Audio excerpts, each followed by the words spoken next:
سلام دوستانو. یو دوست لیکلی سلام استاد. څنګه یو چاته وایو چې خبرې او کارونه په موږ بد لیکيږي. ښه خو په خوله ورته وایي چې دا کارونه دې په ما ښه نه لګي. زه فکر کوم دا کار تاسو کړی خو نتیجه مو نه ده اخیستې. زه فکر کوم چې څو مسلې شته چې که موږ په نظر کې ونیسو زموږ به دا ستونزه حل شي. کله چې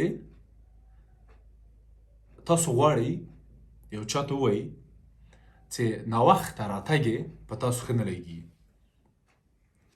بدې خبرې په تاسو ښه نه لګي، بد چلند یې په تاسو ښه نه لګي، په ډېره ارامۍ ورته ووایئ چې یعنې کله چې تاسو خبرې شروع کوئ په کله یې ورته شروع کوئ. داسې ورته وایئ مثلا کله چې ته ناوخته راسې،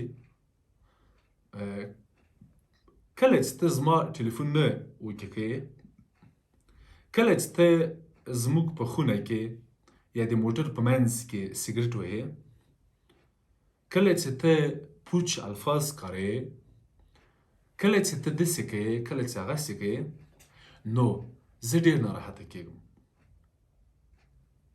ما ته ډېر بد احساس پیدا کېږي، زما سترګې سوځي.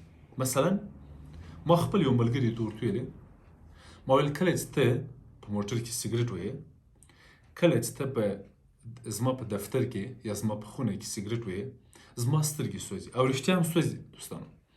کله چې سګرټ دود چېرته د سګرټ دود یا مثلا دوړي یا نور مسایل په ښار کې چېرته زما سترګې سوځي.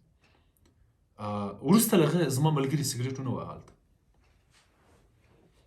او ډېر ښه مې په دې پوه کړه چې ستا سګرټ، ستا خبرې، ستا دا حرکت، ستا دا چلند او ستا هغه چلند په ما ښه نه لګي.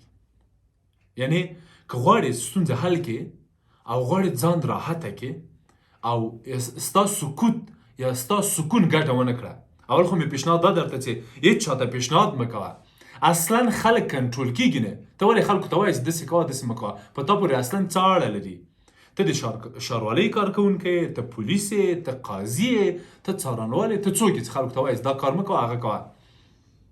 اما که کیسه بله وه او ته اړ وې او اړ سوې چې یو چاته ووایې چې دا کار مه کوه یا دا کار وکوه، نو بیا راپاڅېږه او مقابل لوري ته ووایه چې کله چې ته داسې کوې، کله چې ته داسې وایې، کله چې داسې یو چلند کوې، بیا زه داسې یو وضعیت خپلوم، بیا داسې یو مشکل راته پیدا کېږي، بیا داسې ناراحته سم، بیا داسې سم، بیا هغسې سم.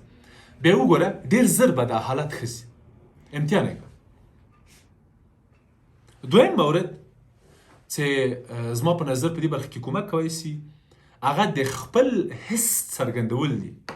ډېر ځله په ډېریو مواردو کې ما په خپلو جلساتو کې ولیدل چې په کلونو یو نارینه او ښځه ژوند سره کوي او یوه ستونزه او یوه مسله یې کلونه ځوروي، اما هغه ښځه یا هغه نارینه هغه ستونزه په لومړي ځل زما په دفتر کې ما ته وایي او په لومړي ځل یې خاوند داسې ده استاد، دما خو بیخي ورته فکر نه و، دما خو بیخي ورته پام نه و.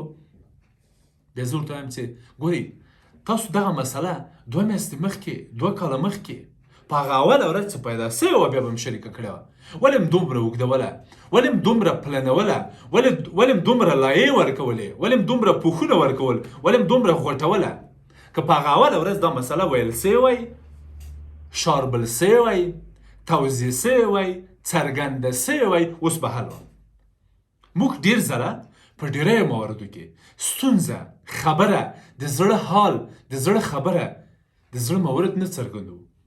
ډېر داسې زړونه دا اوس هم په دې دنیا کې شته چې یوه مینه پکې وه، یوه مینه یې لرله، خو دا چې ویې نه ویلې، دا چې څرګنده یې نه کړه، دا چې زړه یې ونه کړه، جرات یې ونه کړه چې هغه ووایي، همالته پاتې سوله، مړه سوله او دفن سوه. اما که یې ویلې وای، که یې څرګنده کړې وای، کیدای شي نتیجه یې ورکړې وای، کیدای شي پایله یې لرلې وای، کیدای شي ګټه یې کړې وای. اما موږ متاسفانه دا کار نه کوو. یعنې سره له دې چې په الفاظو کې او جملاتو کې او ادبیاتو کې باید توپیر راولو، ترڅنګ یې باید څرګندم کو هغه مسله. دریم مورد چې زما په نظر په دې برخه کې له موږ سره کومک کوي، ګټه کوي، هغه د احساس ویل دي، نه ګوتڅنډنه او ګوتنیونه یا انتقاد او یا کرکتنه او ورته نور مسایل.